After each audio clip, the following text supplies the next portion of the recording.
Oh, there we go. Man, every time that intro plays, I'm in the back just vibing. What you know good? I hear you. I think we're gonna get a copyright strike because you are super hyped. Talking about oh shit. See, that's muted. No, Lord, see, that's everything behind the start. scenes is muted, so no one hears it. So it's all good, and I can edit it out too. Okay, all right, here we go. We'll find out tomorrow what happens if YouTube says something. But what's up, folks? I think the word is she with the it at the end is okay. I think you might be able to get away with it in the context that you used it in. I'll put the explicit check mark on the on this particular video just in case, right? I've been leveling up the channel. I've been talking with my man Rob over at TubeBuddy, and he's got me doing some diagnostics. Yeah, they reviewed the channel, brother. So really, you and I, we got some things to talk about. Yeah, they picked the channel and did some diagnostics on it the other night on the stream show with Brandon Strick.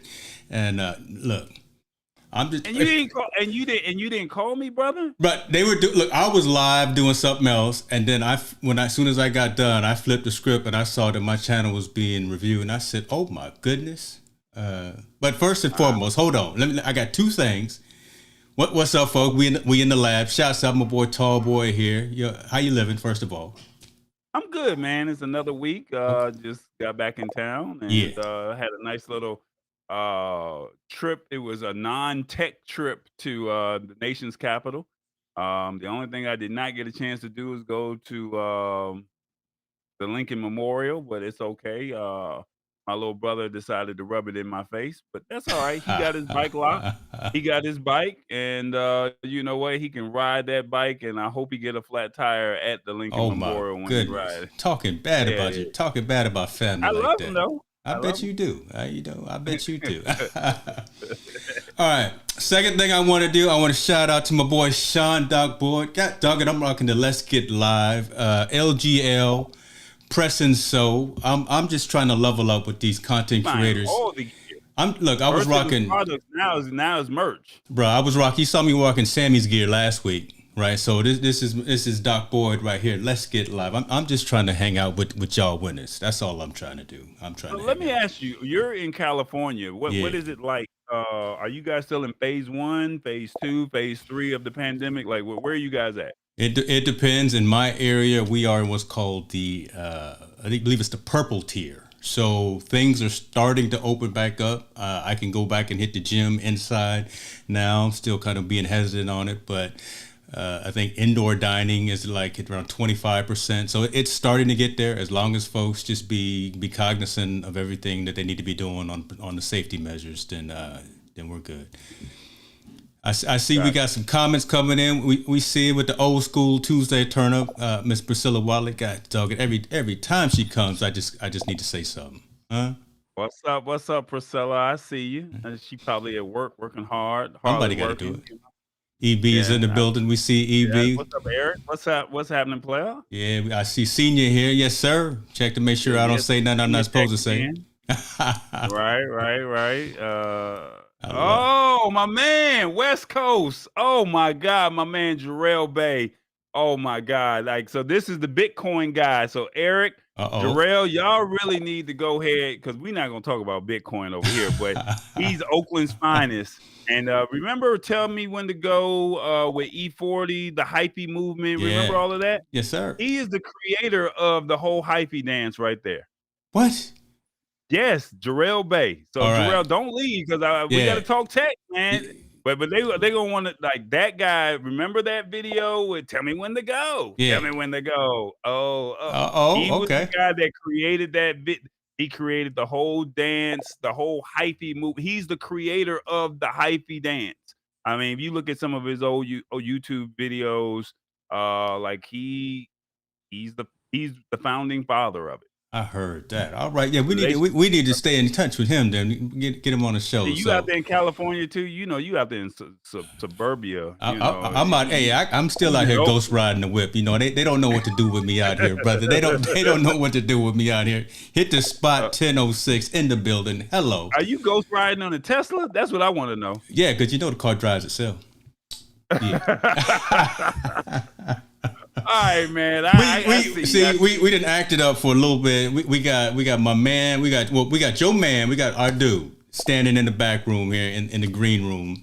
He don't know what he done walked into. Right. He's just like, we gonna talk tech and we talking something else. So that's all right. I want to introduce this guy. Yeah. We hung out because we're part of a car club family, and then I guess both of us. I don't know if he's still a part of it, but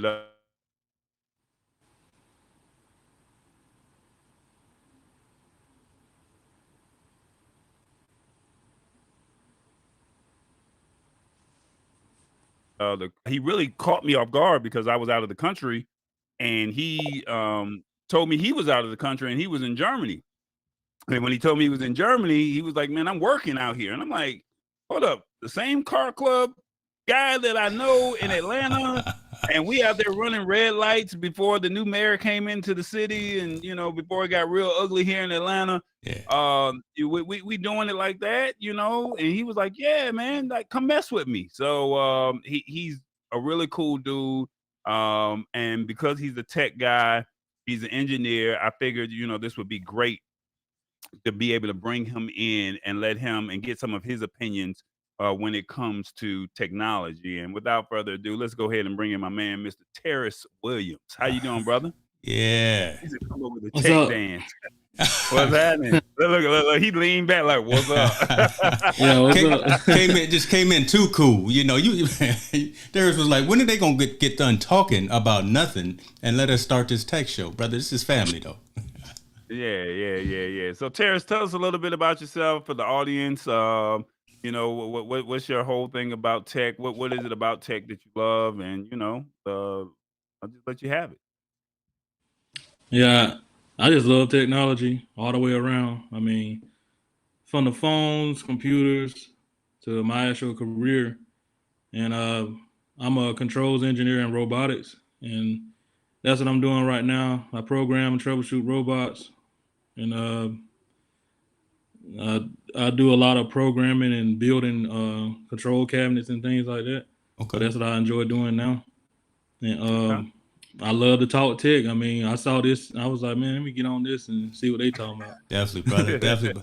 So that's interesting. So I know. So first of all, let me shout out to Anna there. You know, she had me speaking a lot of Spanish on her show on the Ecamm Network the other day, and I will admit here on the recording, I did cheat and use a little Google Translate on some things. But Anna, good to see you. Appreciate you for showing up.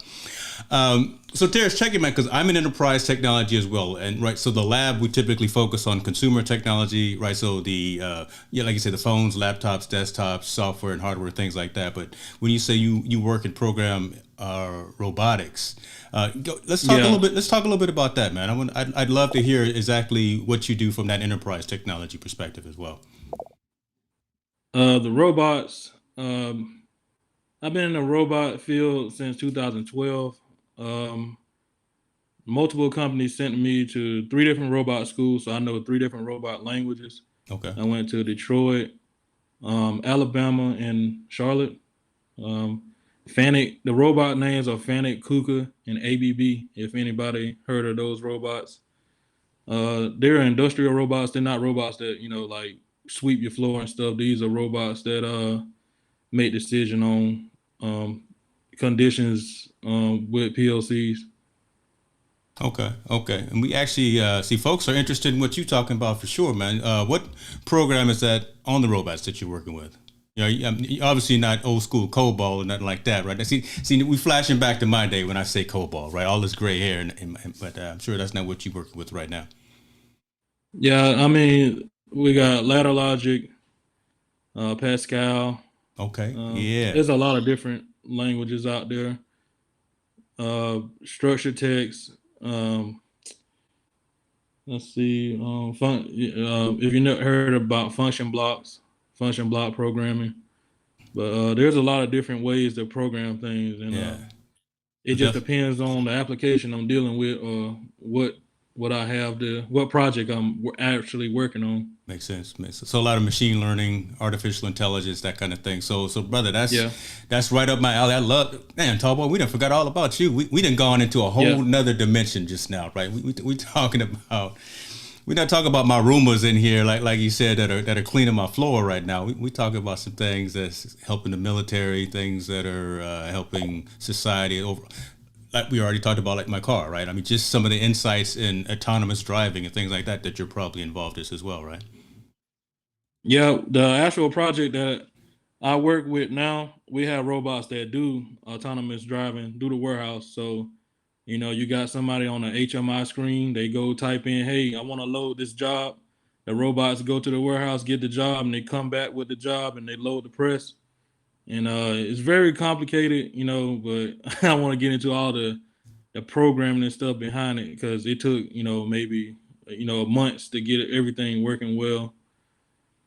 Yeah, I mean, it's a good field to be in. I keep telling everybody, get in the automation field. Like automation is where America is going right now. Like everything is autonomous, automated.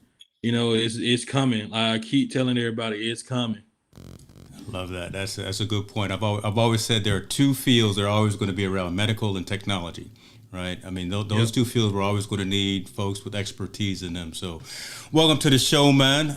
We get into it. I'm sure you probably saw a few episodes. We hash back and forth about the latest news in consumer technology. This week we got, I think, four or five topics that we're gonna go into, and I'm gonna try to remember to put the 8-minute timer on each time we start. So look at him. He can't even look at me with a straight face, right? I'm trying to get it right. Maybe I should need to talk to Anna so I can get those Ecamm triggers on my Stream Deck so I don't have to worry about doing it manually. But I digress. First story, right, brother. First story. We're going to start out. We're going to do a little bit of autonomous because I don't know much about this. But Google just made Wi-Fi way better than Bluetooth, as they say. So they say. Oh, you're going to go with that story? Oh, Lord. Okay. Yeah, I wasn't going there, but since we're going there, I might as well. But basically, Google has released a new app on Android devices that allows phones to connect with each other over far greater distances than Bluetooth, while making it possible to send messages to each other or transfer large amounts of data without an internet connection. The app has released, it has one demoing Bemoaning one feature, the ability to accurately tell how far apart two devices are from each other.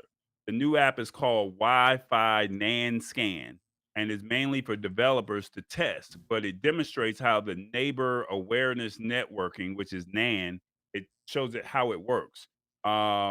Based off of 9 to 5 Google, it says the app is able to measure the distance between two devices as well as allow the phone to be either a publisher or a subscriber.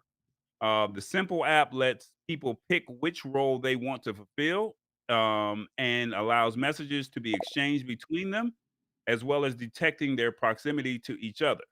So when a publisher starts a specific service, in this case, the Wi-Fi NAN Scan app, they are signaling their availability to potential subscribers within the Wi-Fi range. So, for example, a teacher could sit in a classroom, and when a student enters the room, say a school approved app, they will be connected together and can exchange messages. They will also be able to create an ad hoc network without using Wi-Fi access point. Devices can both publish and subscribe at the same time. They basically are saying the potential of a service like this is quite considerable. Saying that examples by the Wi-Fi Alliance include being able to play a game together with friends without access to the internet or listen to music on multiple devices at once. It also has the potential to provide autonomous vehicles a way to communicate with each other and share crucial information, such as alerting cars to nearby accidents or hazards, simply managing traffic flow or to reduce congestion. Whew. So, You need to take a break. Go ahead and grab you some of that yeah, Minute Maid after reading all that. yeah, Grab yeah, yeah, yeah, yeah. Shout out to Minute Maid, the unofficial sponsor of the lab. Yeah. All right. Terrence, I'm gonna let you go first because I'm gonna be slightly disparaging to this story, but only because it's Droid and not Wi-Fi. Somewhat, but Terrence, what's your thoughts on this? Let me get these comments out of your face too. There we go. I think it's something good. Long distance Wi-Fi is kind of weird, hearing it, but I guess you look at it as, you ain't got to be close to somebody. You walk in a meeting and everybody phones connect. I mean, we kind of already got that a little bit, but just in a room. But now you riding down the street and a car can send you a message saying, "Hey, look out! There's a tree branch laying out there in the road," which we already got that with Waze in a way. Mm-hmm. But it's just a good way that we can communicate across the board with Wi-Fi. Bluetooth, you already know Bluetooth don't work that far and it's choppy and stuff. Wi-Fi is a stronger signal. But I see it as a good thing. All right. Well, so here's where I was going with this. And the reason I said I was going to be disparaging is because about 80% of what you talked about, Tallboy, with this particular functionality, Apple has already had in AirDrop. So AirDrop has been around on iPhones for many iterations, and everyone who has an iPhone knows that, right? I can walk up to someone that has an iPhone and I can move files, I can move data, be it either contact information, documents, pictures, whatever the case may be, with a similar device. It's also seen in the messaging, the iMessaging apps, right? So it's a whole different network where iMessages travel as opposed to the regular SMS messages, like when we have to send from an iPhone to an Android or to anything like that. That's why some of the messages are blue, some of the messages are green when you send. So all that I'm saying is that I'm a fan of technology across the board, full stop, period, right? And I think this is a good thing. Apple has already had this capability, and I'm not saying anyone is better than the other. I think it's phenomenal that they're coming out with this, and the more advancements that we can do across that radio spectrum, even better. So just like Terrence was saying, there's different types of capabilities that they can use this with. You can take advantage of, again, autonomous driving, medicine, identification with folks, things like that. So this is where technology should be going on an enterprise perspective. eventually this will start trickling down, I think, to the consumer, but this, I think, will start at the enterprise, to where, like maybe in warehouses and stuff like that, folks are walking around with their tablets and their devices, and they're scanning in information for rapid inventory accountability and things like that. So this is good for the economy, I think, again, to further take advantage of the various wireless networks and the various radio frequency waves. So there you go. It wasn't that bad. Right. I wanted to say something really disparaging, but I said, you know what? No, I think this is good for the common good. All right, so let me ask you, because I'm looking at it from a consumer standpoint and not, from a commercial standpoint. Yeah. I'm looking at it from the standpoint of, all right, you're in a room at a wedding, at a party, or a conference or whatever, and you want to share music or you want to share files.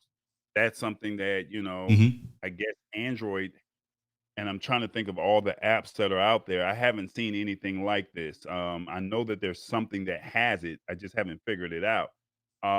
But like Terrace was saying earlier, Waze, it's funny because Waze, pretty much on my trip to, the nation's capital, we literally got off of an exit and we drove around an accident, shall we say, or construction, and we saved ourselves countless hours of time, shall we say, with Waze. Whereas this, like you said, you have this and it's already alerting you on your phone, get off of the exit, accident is 3 exits up or something like that. I think from a consumer standpoint, how does it make sense? Like Tara said earlier, most of his stuff is not, I don't deal with, your robots that vacuum. I deal with stuff that, from a corporate level, if I set the computer to something and it goes out and does the assignment. So I guess I think that last message that you had come up said something about the government. This would be more government for government use, shall we say, as opposed to a consumer. I think that's where it's going to, and I think this is also what Kenyon said. I think that's where it's going to start, right? It'll eventually trickle down into consumer applications, but I think government entities, enterprise organizations are going to have to take advantage of this technology before it starts really trickling down and be easy for everyday folks to be able to take advantage of it, right? Because it can open up a whole different can of worms and can of capabilities. So again, I think government and enterprise technology is going to find a way to use this in, again, manufacturing, industrial, things like that. So, okay, Sarah, any other questions? Any other thoughts? Do you see this being used from a consumer? What use case can you see it for a consumer standpoint? Yeah, I could see it being good, but you already know the conspiracy behind it. People gonna say they stealing my money and files and stuff, and I'm an Apple guy. I've always had Apples, and I never had a problem with AirDrop. I like you already. You know what? You're a good man. Yeah. AirDrop, you got your Wi-Fi on, you got your Bluetooth on, anybody, a stranger, like, hey, here's my contact information. You ain't got to, do nothing. Just boom, it's there, instant. Yeah, but they're saying that this is better than Bluetooth. So they're saying that you can connect via Wi-Fi. Well, remember, Bluetooth is only 33 feet too. So Bluetooth is not that great. Bluetooth is really closed environments in the house. You got to be right next to each other. 33 feet, man. That you can't do anything really there. You when we finally get to go back out, you at the club or something, you see someone across the road, you trying to shoot them. Remember the video? Someone had the beeper phone or something, and they were shooting them the ringtone. I forgot what. I may be dating myself, but you can't. I know what you're talking about. Yeah, so 33 feet for Bluetooth. All the way across the room, and you can't do it because it's not within that range. Whereas with Wi-Fi, however large your range is, it will allow it. But that's why I said Google said that Wi-Fi is better than Bluetooth. That was the title of the article. So yeah, I think it's good. No, again, I think it's good.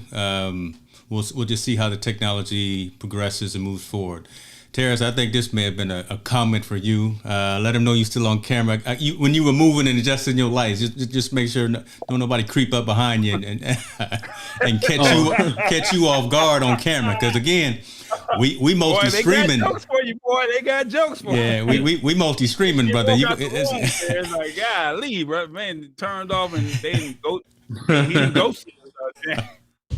And look, and James didn't see it, so he didn't swap it to the two screens. He just put you all out on blast. I did. Just zoomed in with you too. Oh, we got folks that are just chiming in, talking about how they feel. Oh my goodness, I love it. But we're not gonna do it. Sammy, what's happening with your brother? You saw me rocking your gear last time. I gotta rock Doc stuff today, man. But I still got love for you, man. What's up, Sammy? It's a good dude right there. Anybody need any technology information from a genius who he's only 17 years old, has his own TV show, has his own internet show? Holla at your boy Sammy Superstar. That's a bad man right there. All right. Let's go to the next one. What you got? Amazon. Well, have you heard about this? Amazon drivers must now consent to biometric monitoring or lose their jobs. Now, I read this at first, and when I read it, I was like, man, that's really messed up. But let me get into the article real quick. To keep their jobs, Amazon delivery drivers are required to consent to biometric monitoring, according to multiple reports. The monitoring comes from cameras in their vehicles, which will take their photos and track their driving for unsafe behavior. Basically, some drivers are quitting over what they see as a violation of privacy. And basically, you have to sign a consent form.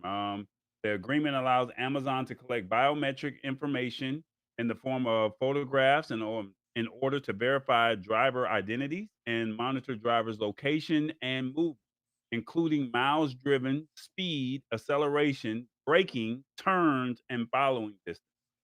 As a condition of delivery packages for Amazon, you consent to the use of technology. And basically, they did this for a pilot in 2020. They said accidents decreased 48%, stop sign violations decreased 20%, and driving without a seatbelt decreased 60%. And then distracted driving decreased 45%, all with those cameras in place of the vehicle. They says I think the people that oppose this are basically saying when a company says to its staff, "Give us your biometrics or you're fired," that's not consent. We are disappointed by the reports that Amazon is coercing in its drivers on the threat of termination to submit to face printing, as they call it. Basically, what they're saying is this is not for the people that actually work for Amazon. This is like for people who work for third-party companies, shall we say. But the critics have said that the pace of the job is unmanageable, with drivers expected to deliver hundreds of packages in a 10-hour shift. And some drivers have reported not having time to find a bathroom, and the cameras will monitor for drivers who, urinate or, do the number 2 outdoors. So I mean, what do you do in a situation like that? Man. So like I said, it's not for the people who actually work for Amazon. Let's say you work for somebody's shipping and traveling company, and you're the third party to deliver the packages. They would probably put it in those. Yeah. Terrace, I'm gonna let you go first again, brother. I see it. I don't see nothing wrong with it. To tell you the truth, I actually have a device like that on my car, both of my cars. It's from State Farm Safe Drive. Yeah. I mean, I get a discount with my insurance company for safe driving. They monitor my speeding, how fast I brake, turning and stuff.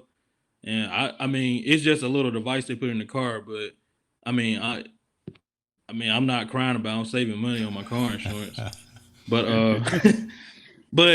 I mean, if you look at it this way, Amazon you can track your packages better because that person is being tracked, so where actually the Amazon truck is, where your package is, which they already got something like that now. But I mean, this with anything, pizza, you order a pizza and you can look on your phone and be like, oh, because it's tracking a person, it actually showing you where the pizza is. It's coming down the street. You can be standing outside waiting for it or something like that. But I don't see it as something, that. But you know the conspiracy stuff. They tracking everything, and it's just I don't know. I mean, I see it as a good thing. Let me shout out one real quick, brother Bay there. No, man, we didn't kick you out of chat, so I'm not sure what had happened. Yeah, we didn't kick you out of chat. Keep on coming with the fire that you've been bringing, brother. Keep on fire. And hold on, everybody, please post your comments. Tell us what you think about this. Do you think it's fair for Amazon drivers to have monitoring in the vehicles? I mean, I guess go ahead, James. Yeah, so I'm a little different on this. So I understand both sides. I understand the side, like the insurance companies and you plug it in, the smart driver thing, save money.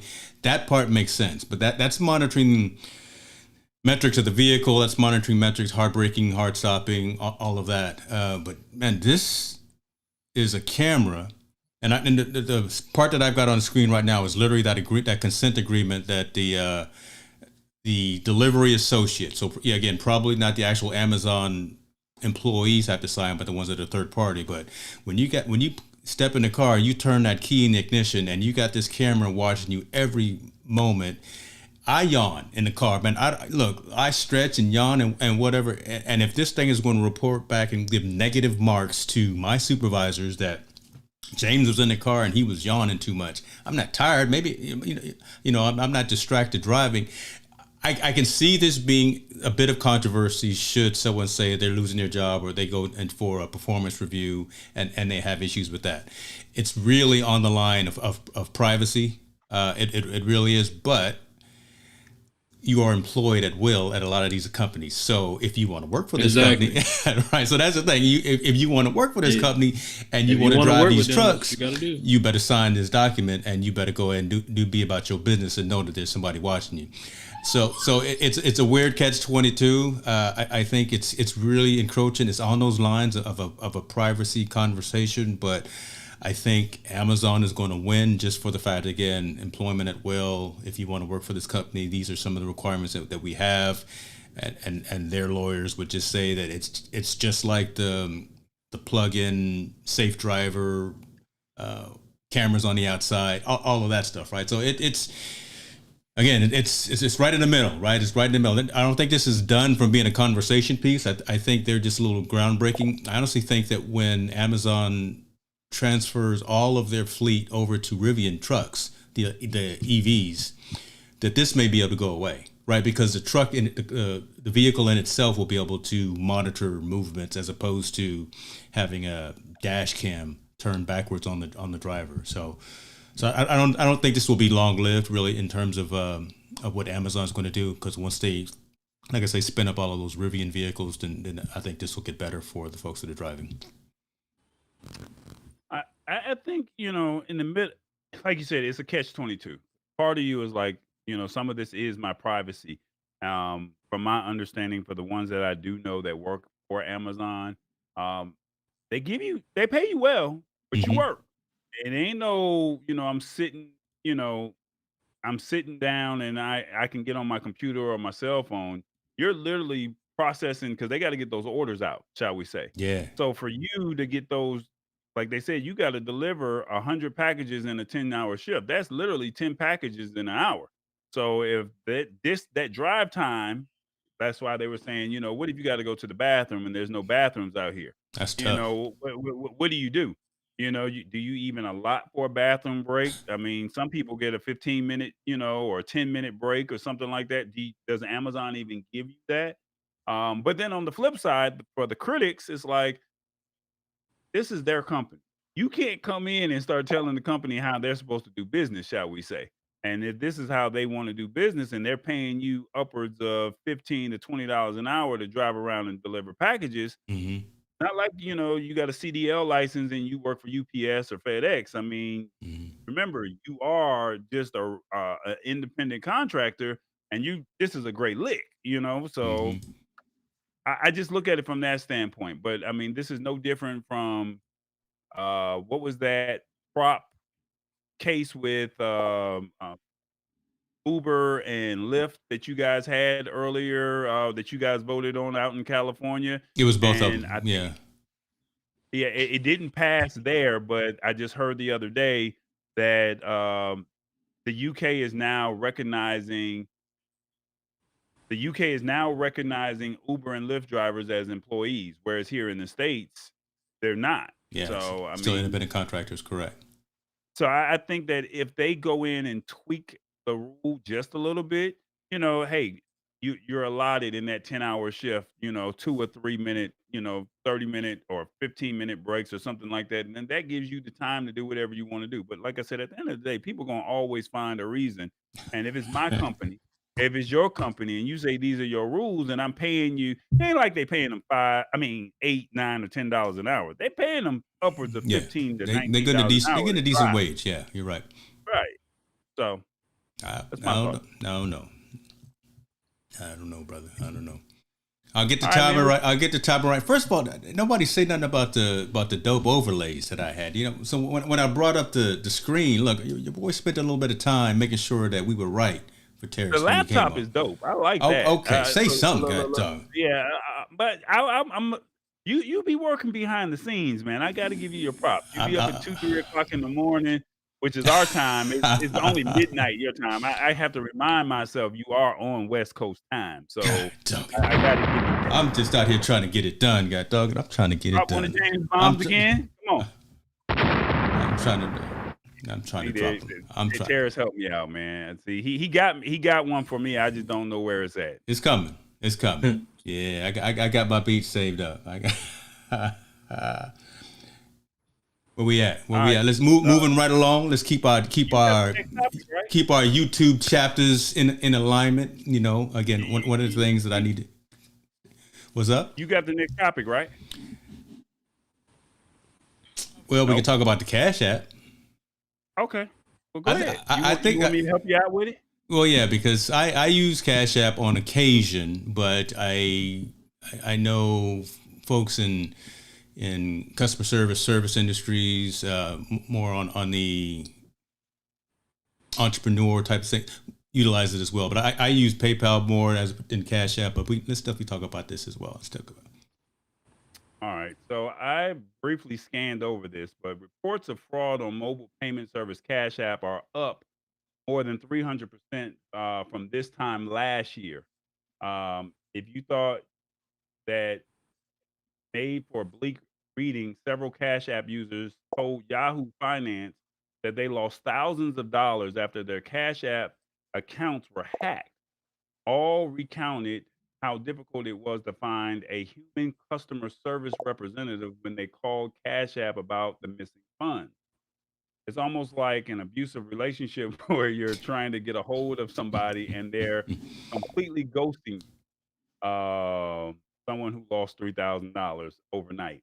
As a result of the lost funds, they had to sell their personal belongings just to be able to make ends meet. Uh, Another person said that they lost $21,000, uh, and somebody used it to buy Bitcoin. Basically, COVID-19 has spurred a raft of Cash App downloads following the shift to remote working. Unsurprisingly, because the app links to your bank accounts and payment cards, it's also led to a rise in customer reviews alleging fraud, scams, and a wave of reports of crooks taking advantage of the increased dependency of these apps. Um, it's basically, it's the most popular digital payment solution Mm-hmm. um, as they facilitate everyday payments between friends and family and help customers stay on top of their banking. But they've also become a breeding ground for the ones who have ulterior motives. Yeah. Um, Live phone support is not available. Um, you get a recording if you call the number that they say. But live phone support is generally just not available at all, shall we say.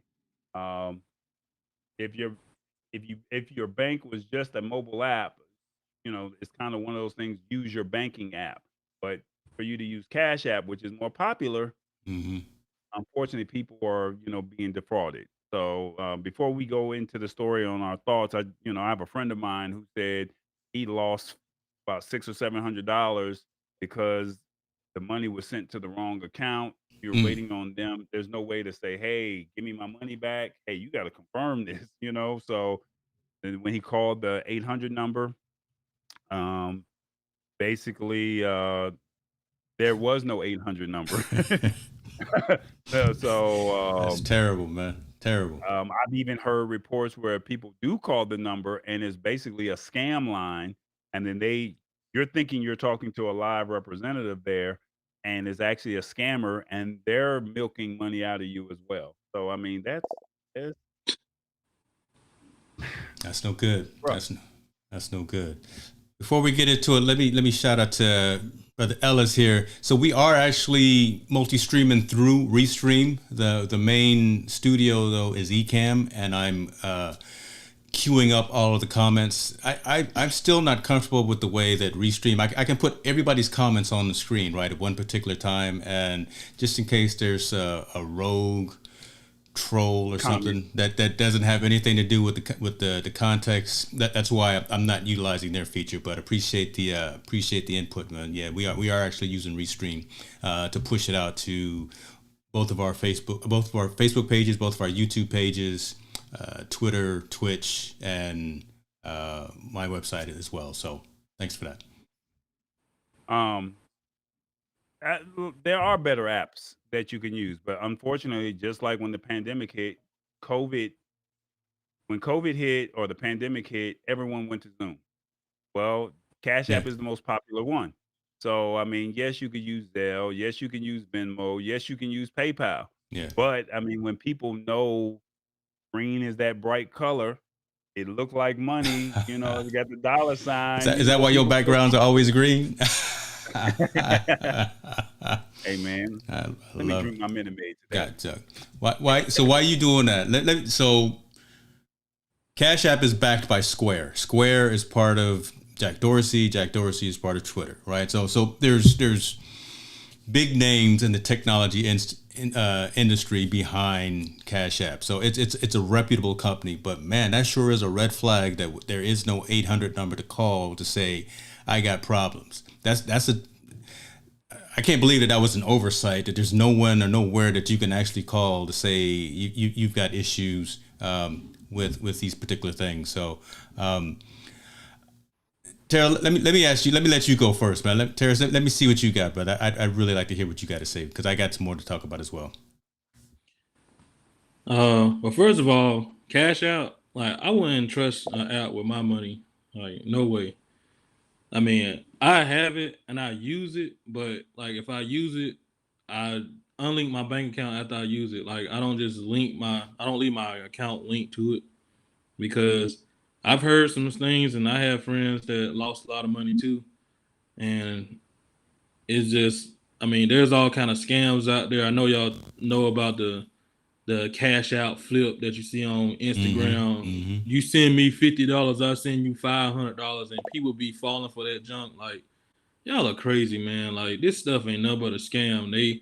They have fake money to prove to you that they'll send you the money, and they have pictures and stuff. And it's very convenient that they have these ways of sending money because back in the day, years ago, we had to run. Oh, I want to send my grandma something for her birthday. I got to run to Western Union.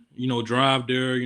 Get out in the rain and stuff. Now, I mean, Cash App, Zelle. You can do it instant. I mean, it's crazy how technology done took over.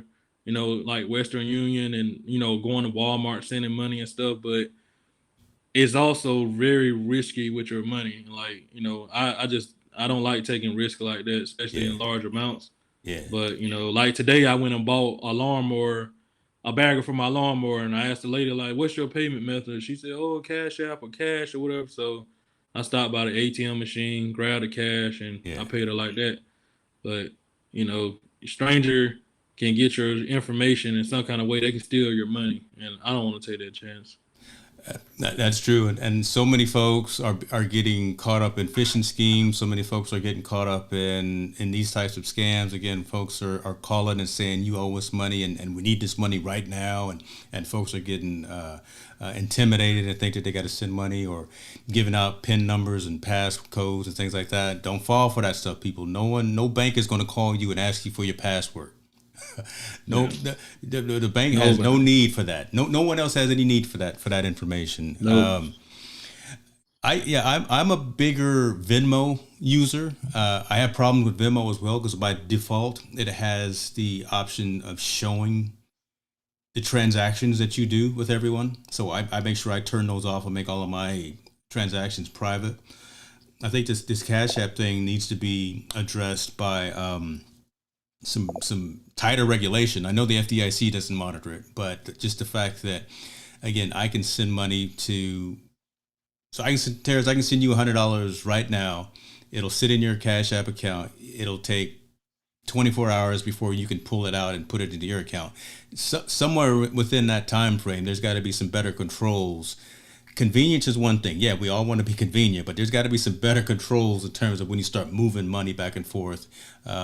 Just because I'll be the conspiracy theorist right now, right? Just because of domestic terrorism, just because of folks looking to do something bad, whatever the case would be, there's got to be some more monitoring across the board of when funds are moving up.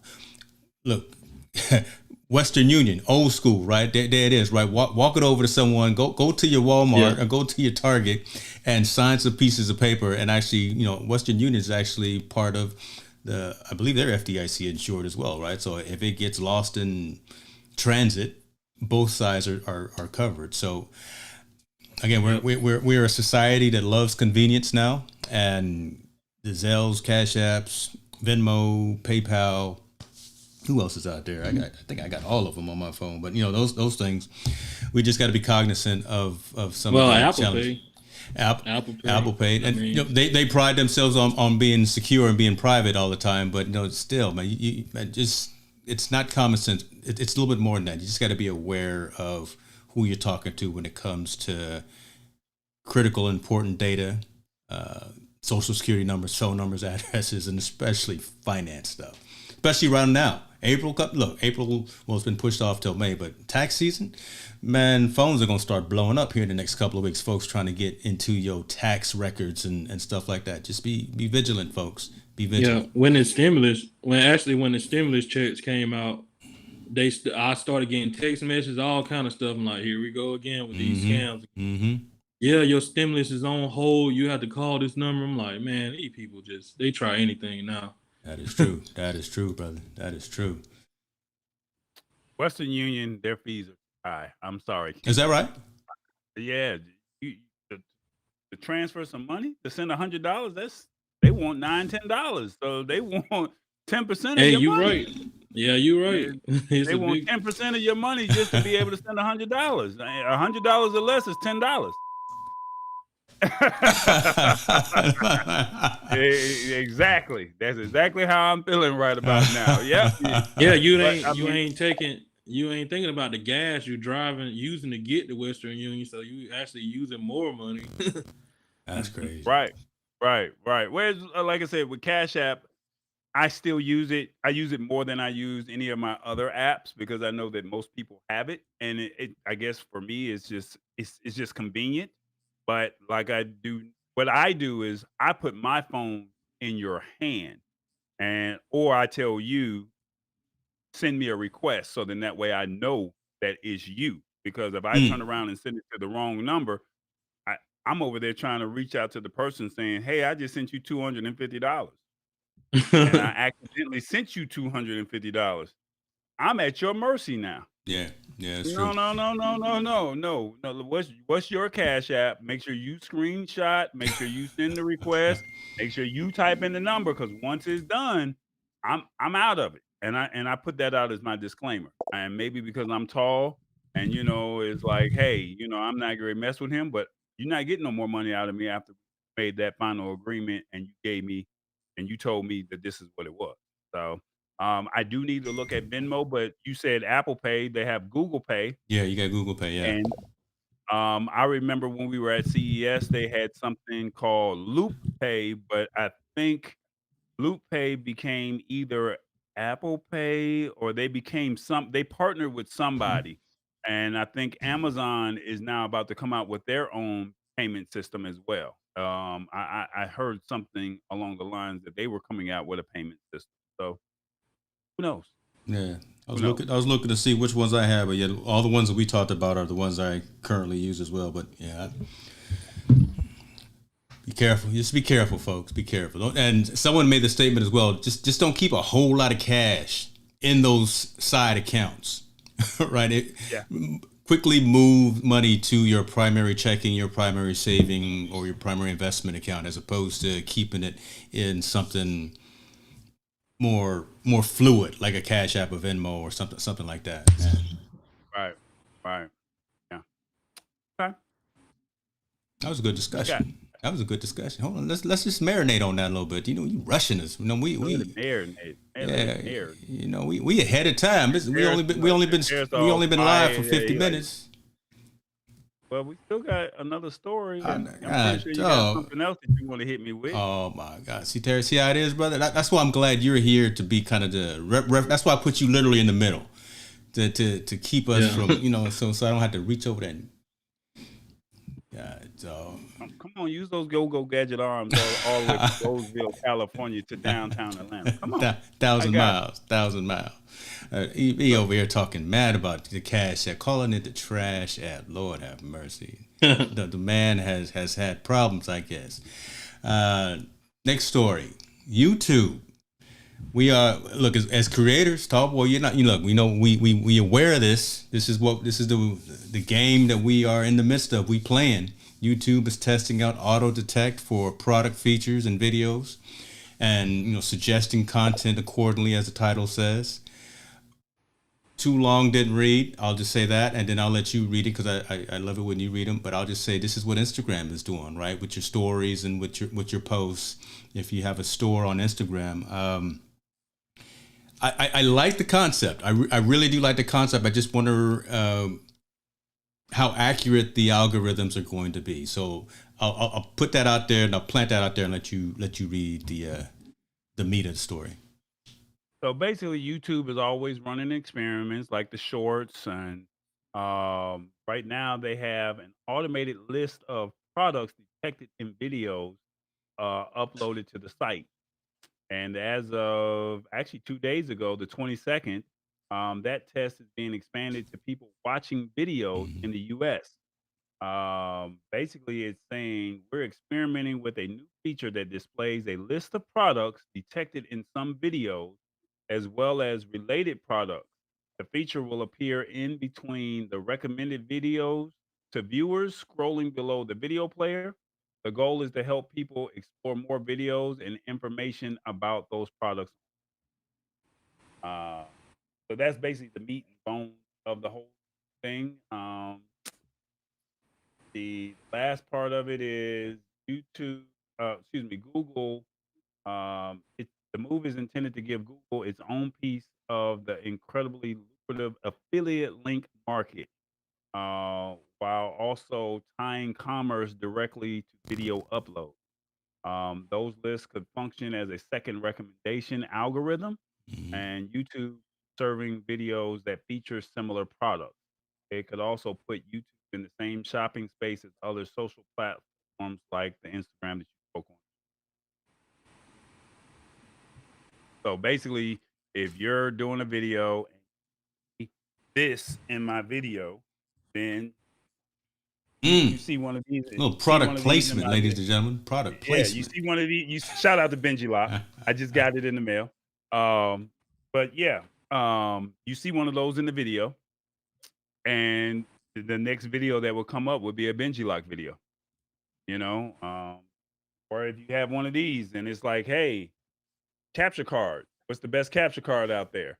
And it's like, hey, let me go out there and Oh, you can't see me that way. Oh. I was actually using the product. It's all good.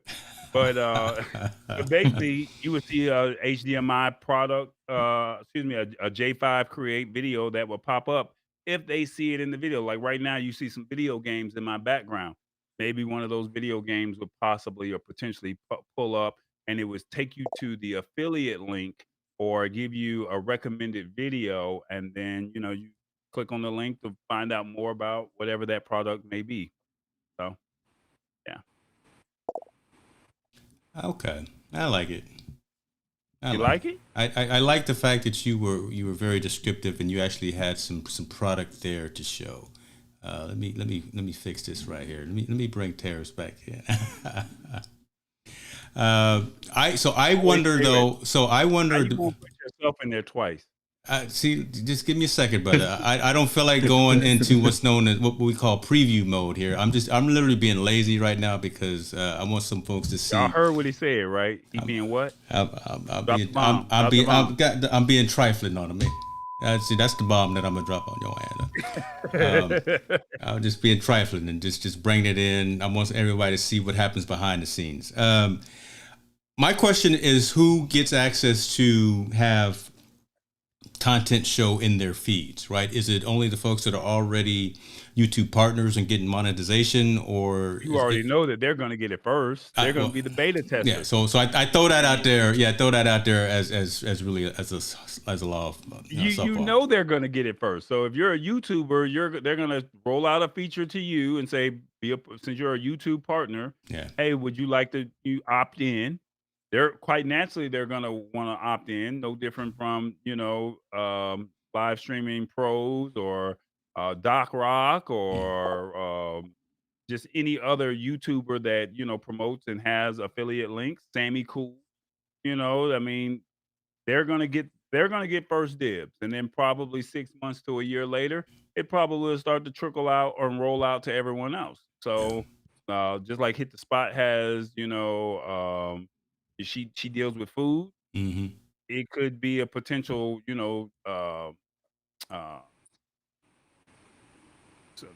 silverware. It could be a particular utensil that she uses, and then says, "Hey, these are the knives that you gotta have." Remember, we were talking about it had to be a red knife. Had to be the red knives. It might be a Victoria Knox knife, if that makes sense, and it'd be a Victoria Knox commercial that comes up on her brand or on her show, shall we say. So you're talking tech, or we're talking tech, and you're talking about your new toys that you have. It could be that. So but I think it would be more consumer products that would probably have something to do with Amazon. I don't think eBay would probably be one of those partners, shall we say, but like you said, it's an affiliate link. Maybe it could be with the actual company and say, hey, be an affiliate with us, and it drives them back to the company's website or something like that. But I think it would probably, I think they'll have some type of partnership with YouTube and Amazon. We'll see, because we know that the merch for YouTube partners is through Teespring, right? So if you get, and again, you got to be a partner already, so you already got to have the 4,000 hours, you already got to have the 1,000 subscribers, you got to have all that before you can get access to that and get access to the community tab and all that. This right here, again, is just another way to monetize your channel. So you're right, they're not going to give it to everybody. They're not going to give it to 200 subscribers. They're not going to give it to 500 subscribers. They're going to give it to the folks that have a lot of people watching their feeds and things like that. I would think that they would give it to anybody that can monetize. You only need 1,000 followers just to be able to monetize. Yeah, but you need 4,000 watch hours along with that. That's the hard one to get. Look, well, they're both challenging, and they're both right goals. I mean, again, you want 1,000 you don't want just people subscribing. You want 1,000 active folks subscribing and commenting, things like that. But yeah, you have to get both of them. You got to get 4,000 total watch hours, and you got to get 1,000 subscribers. Is that 4,000 watch hours of your content, or is that 4,000 hours of you, the creator? Your content on your channel. Okay, I got you. Yeah. No, and I say that because I created my YouTube channel back in 2009. Yeah. And it's now 2020. I have over 600 and 80 something videos on my YouTube channel. Right. So, I mean, I never really figured out what the real rules were to get monetized.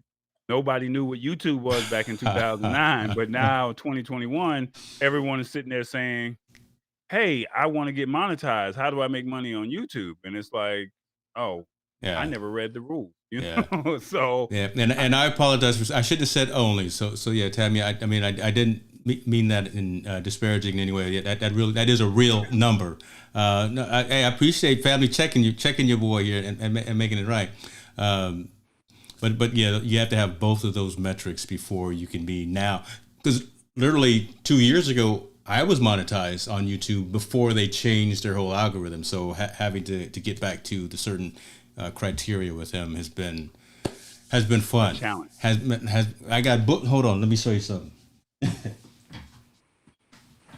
Where is the While book? he's over there doing that, this time he's not actually freezing up. He's just rolling off frame. No, see, look, I'm reading. I'm trying to read. I didn't get the audio book this time. I got the book. I'm trying to read the YouTube formula. I'm surprised you're not doing this through Amazon Audible, as opposed to actually picking up a physical. Well, this one I wanted to actually Harris, mark up. You look like a black dot, bro. I know. Like, help me out. I know you got some light on that camera, bro. I don't like help that. me out. Let me make him bigger. I don't like just having a little. I mean, he just look like a shadow that's just about to fade out, man. Just, there you go. So what you think of the of YouTube doing this, putting products inside of the video?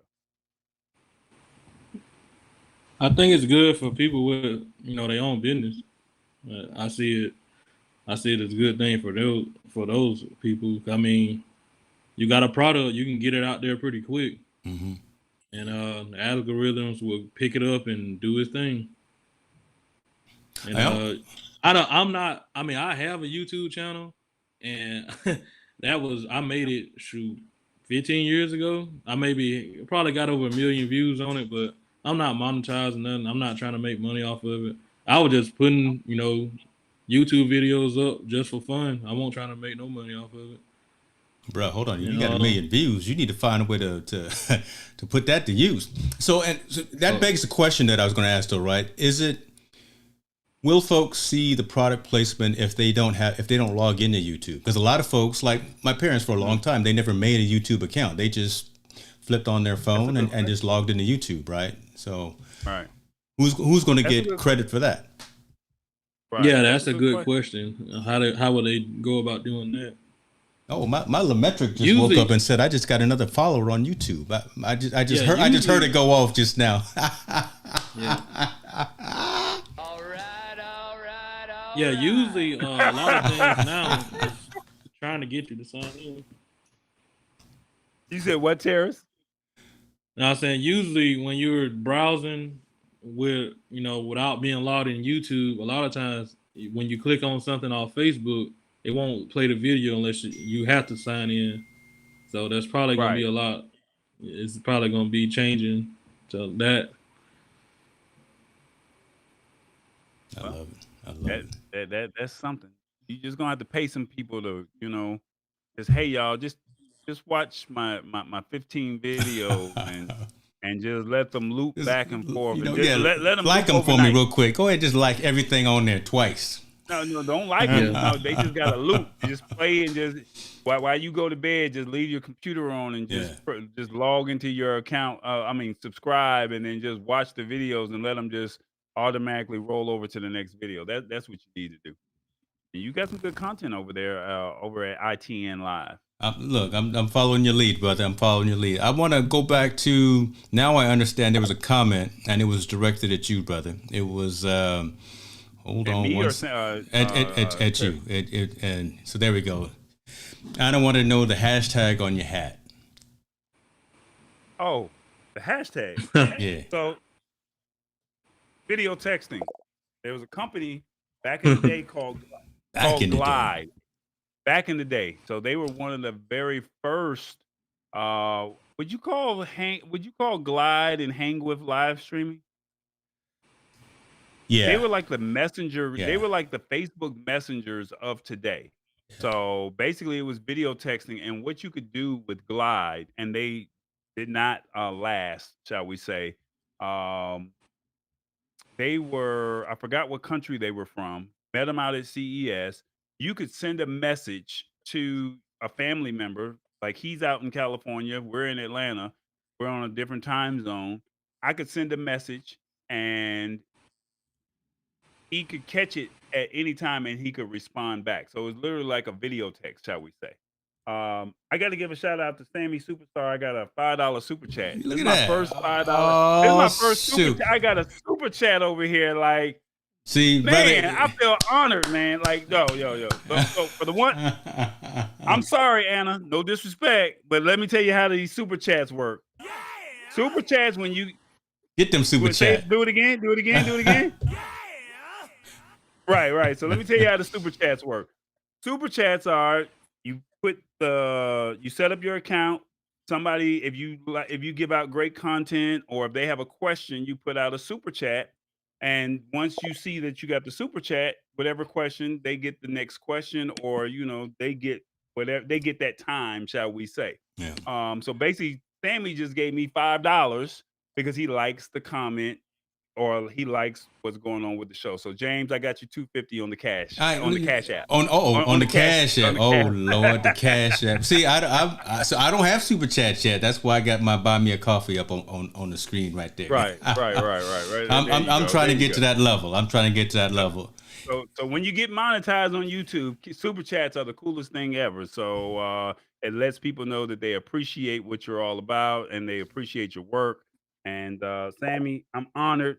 You're my very first ever super chat. Thank you so much. You didn't have a question, so I'm just going to salute you right there. Now back to Anna. That's cool. So basically, Glide, shall we say, it was a video texting. So you would literally send a video message out to somebody, and normally, like with Messenger, if they don't answer, or Instagram chat or Instagram video, if they don't answer, you don't catch them. You could literally leave a video voice message, and then when they see it, they can respond back to it. And then it was literally face-to-face video, and that's how it worked. But this was their hashtag video texting, shall we say.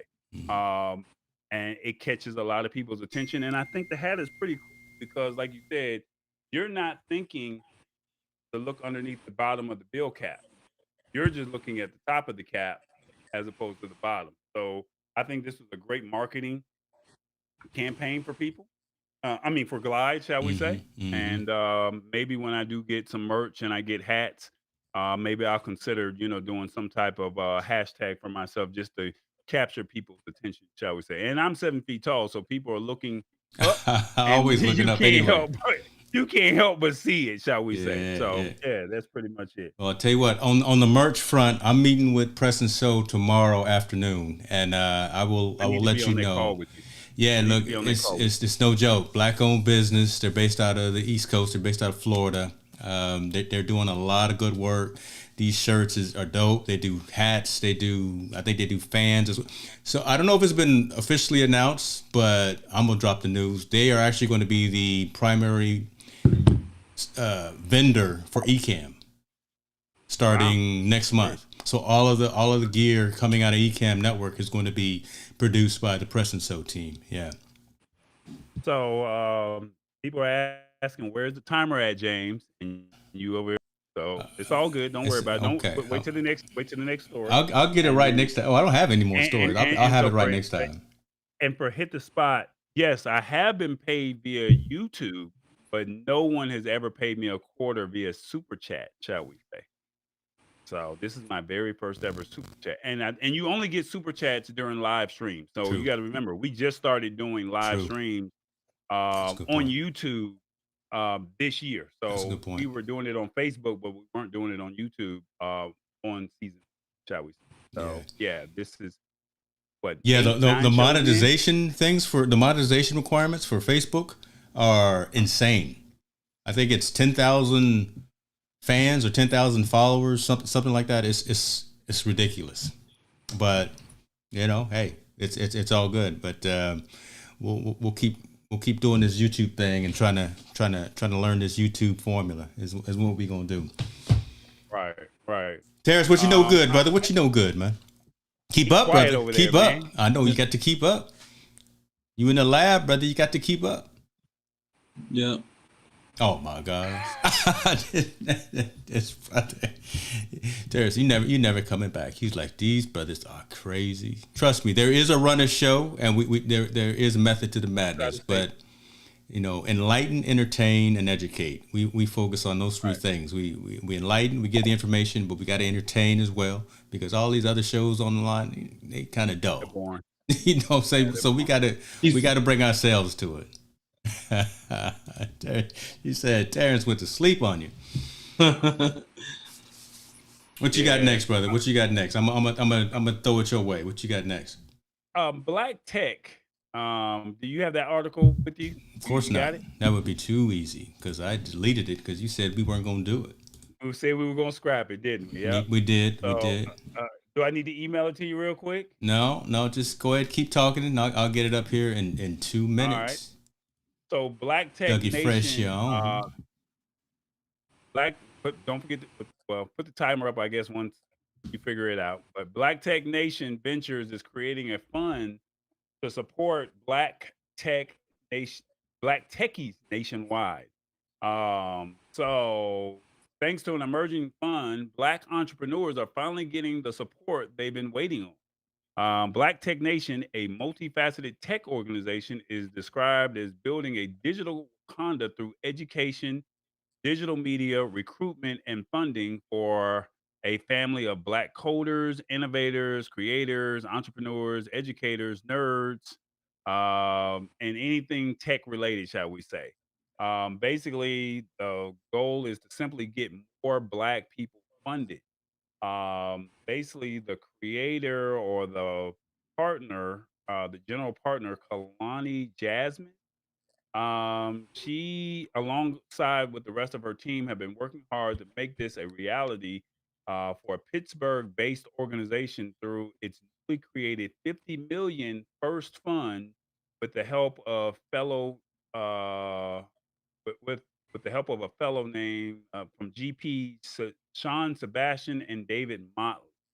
Um, Basically, this is all brand new for them, and they think it will be historic and offer a literal economic shift for the Black community and building generational wealth.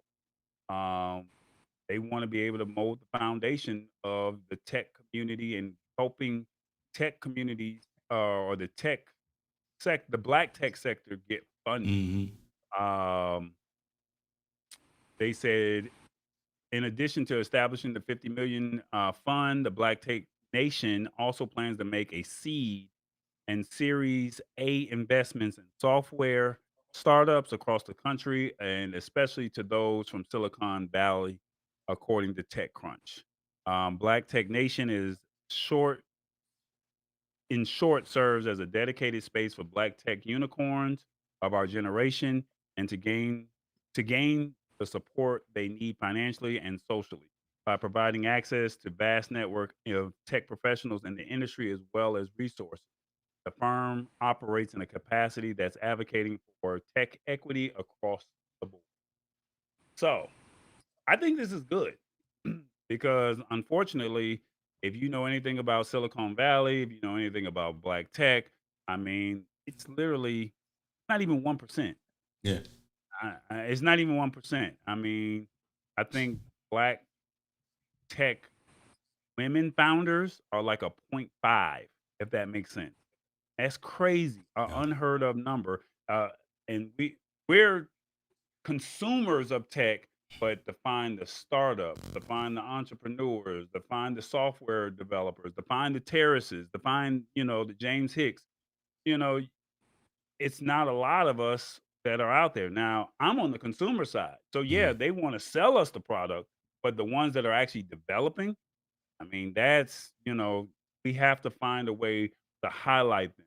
I mean, no knock against Clubhouse, no knock against Meerkat, no knock against any other tech funded organization, company, developer, software, platform, whatever you want to call it. But it's like, hey, you're out here as African Americans, and as much as we consume that African American, as much as we consume, as with our money in African American dollars, why not have some type of presence? Yeah, And unfortunately, 50 million is not a lot of money when we're talking about tech, shall we say. So, I mean, that's a good point. I'm looking over at Start Engine. I'm looking over at Republic, and people have already gotten $2 and $3 and $4 million just for a startup that hasn't even went public yet. And I mean, these are great products, but they're not African American made products. Now, when we come out with it, we got to start a GoFundMe. We got to, basically pull dollars wherever we can pull dollars to make it happen. Yeah, So I think that this is great that this company is saying, hey, we're going to start out with the initial investment of 50 million, and hopefully people they'll brand themselves to where there's other monies out there to where other VCs can invest in them to give them more money to highlight these African American uh, developers, software engineers, the people that's creating the tech content. yeah. Yeah, some of There. what you said, I think is also, and I'll let you go, but I just before it falls out of my head and if I forget it, so, some of what you said, I think the African American community, from an entrepreneur perspective, what you just said shows how resourceful we are, right? Because a lot of times we don't have the opportunities. A lot of times we'll walk into the bank and we get a little side eye, or we get we don't get the same types of opportunities, but we find a way. Right, there's always a way utilizing community, going out there and doing some grassroots types of activities. So we may not get the money from, and I'm just going to name it. I haven't been turned down by it, but I'm just going to Wells Fargo. We may not get the money from Wells Fargo, but we'll find out a way to get it from the community and the church and the local civic center. I mean, we'll be resourceful if we've got something and that we actually believe in, and we put the work in to get it. If you put the work in, blessings will come and you'll get the benefits from it. But things like this, we've seen Google, we've seen Apple, we've seen Start Engine. I'm an investor in a couple of companies through Start Engine as well. Incredible possibilities and an incredible entrant for regular consumers to get into investment opportunities ahead of time. Yeah, we're not going to get in when institutional investors are going to get in, but we can still get in pretty early with firms and things like this, like Start Engine and like the ones that are doing these types of things. So, that being said, I just wanted to put that out there. Yeah. Even though we may not be the first in line all the time, but nothing wrong with being in the middle of the line once in a while, but still finding a way to get up to the top of that mountain. So, Right. I mean, we do it for shoes. I just don't understand why we can't do it for. We do it for shoes. That make it plain, brother. Make it plain. You ready for them drops, aren't you? When Nike is dropping them new Jordans like they just did. I was looking at them too, to be honest with you. But yeah. Paris, what you got, man? What you think? Yeah, I think it's good for the blacks. I mean, I don't know a lot of people that's in my field, so it's kind of boring, like talking to people. Like they be like, "Man, this guy talking about robots. We don't know what he talking about." Like, so sometimes it's kind of like, why nobody? I mean, there's money in this field. Like, I be trying to get people on board. Like, hey, look at this video. I actually wanted to go to like one of the automation shows in like I think Vegas. I don't remember exactly the name of it, but all these vendors come with all their robots and stuff, and these companies come through and say, hey, I can use that robot at McDonald's or something. That's how things start. Mm-hmm. But I have a lot of tools that I can use to build stuff and things. I just ask my friends like, hey man, let's create something, let's build something. And like you said, you gotta have funds, and what y'all just talked about, that's good that the funds are there.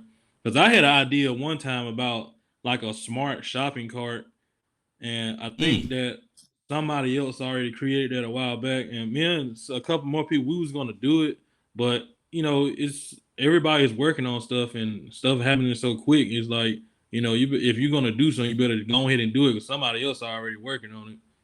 That's true, right there. And, Yeah, I mean, this show is a living testament of that. We've been talking tech for a long time, but how many people have tech shows out there? But I don't know anybody that's got an African American tech show. But it was No. one of those things where it was like, hey, we're going to talk about it from the African American Mm-hmm. perspective and put people on notice of what's going on in the tech community. But if Mm-hmm. we don't talk about it, somebody else is going to come along and do the same thing. Yep. So, I mean, we're not getting funded. It's just this is, but at the end of the day, like James said, you gotta have. You don't go walk into the bank 'cause you know that 9 times out of 10 you're gonna get denied. So it's like just find your own way. I told somebody at the bank a couple of weeks ago, I don't come into the bank and ask you guys for money. I'm not even expecting you to give me any money.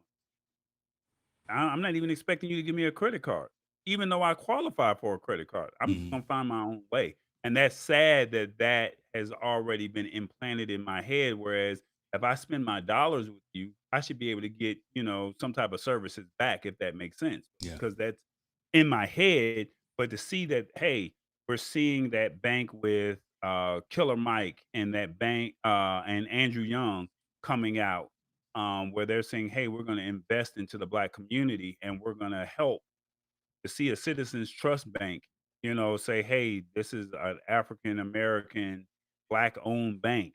I mean, so to be able to say for the tech community, when there's only 1% of Black techies that are out there, right now, Isaac Hayes III, he has an app called Fanbase. You've heard me talk about Dawn Dixon, Mm-hmm. Arlen, I think it's Arlen Hampton. I think that's her name. She has something. So I mean, those are three Black people that I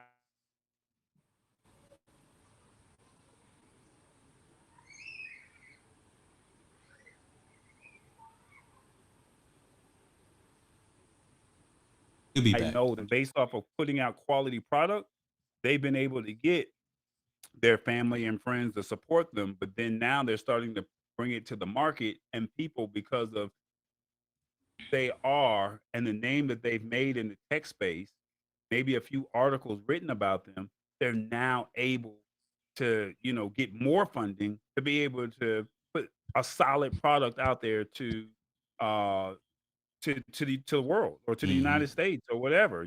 So and when you hear about this product called Fanbase or you hear about this product called Popcom, or you hear about Republic coming up in the next 5 to 10 years, is going to be like, well, how did they do it? And right now, it's been through a community of people, as opposed to being able to go to the bank or being able to go to a VC and saying, "Hey, I need." Can't just walk up to Mark Cuban and say, "Hey, I need $10 million." Would he give it to you? Can't walk up to Mr. Wonderful and tell him that you need $10 million. Will he give it to you? I mean, go to all the pitch contests all you want, but you gotta have you gotta be 3 times as good, 5 times better. So to be able to hear that this venture company is saying, "Hey, we have $50 million to assist," and that really means a lot. Especially for people that are in the tech community. And I champion them. I hope that they do right. I hope there's no scandals that come along with this process. And I hope that they're the start of something very huge and something very big, um, for the tech community because we need more companies like this. That we Brother, dropping some knowledge on them. I ain't mad at you, brother. I ain't mad at you. Dropping some knowledge on them. That's why I put you on big screen, dog. I appreciate. Yeah. Great show, man. Great show. What I love the fact is that there's still, well, I'm looking at a handful of metrics, and there's still double digits folks that are timed in and watching the show on whatever channel that they're watching. So we appreciate that. That's what we do, folks, right? We bring out the consumer side of technology. We are, as Tallboy was saying, we are unbiased. We've got a lot of organizations that we work with and want us to either review their products, talk about their products, and we've worked with a handful of organizations, but we'll get on here and tell you if we like it, if we don't like it. Sorry. Right. If it doesn't work with our environment, if it's not valuable for you to spend your hard-earned dollars on, we'll let you know. And we've got a couple of insights to some product and development and research and development companies to tell them how we're utilizing some of their projects. So their products. So like the capture cards that we're using, like the mixers that we're using, the microphones and things like that. So continue to tune in, continue to subscribe, continue to support. We appreciate it. We're humbled by your attention. Brother Terrace, hopefully you can come back again, one more again. We appreciate you coming in, bringing in that robotics engineering perspective to the people. Tell the folks where they can catch you online, man. If you got some social content or some social places where they can reach out and find out what you're doing in your world. I don't really be on a lot of social media. I just got Facebook, and my YouTube channel, but I don't get on there. Instagram, I don't get on. Like usually I'm on social media when I'm traveling. Like I just came back from Gatlinburg, Tennessee last week, so I put a couple videos up. But other than that, I don't really be on social media. I ain't mad at you, man. I ain't mad at you. You know, sometimes you gotta unplug, and then you done gone ahead and unplug. Nothing wrong with that, brother. Nothing wrong with that. Yeah. Hey man, good show, man. Tallboy, you good? I'm good. You know what it is. It's the lab. What? Oh, it's the lab, and we out.